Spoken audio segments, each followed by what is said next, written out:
Is my phone unlocked to use eSIMs?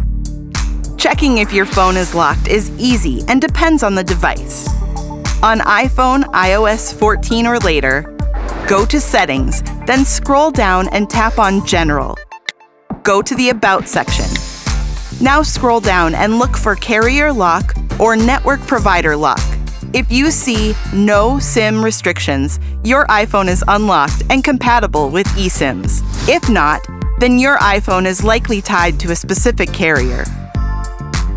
For Android, go to Settings, then Connections. Go to Mobile Networks, then Network Operator.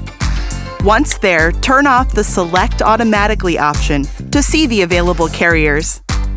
If you see a list with carrier names and can select one, your phone is unlocked and you can use your eSIM on the device.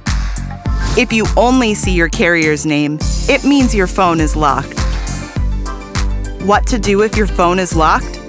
No worries.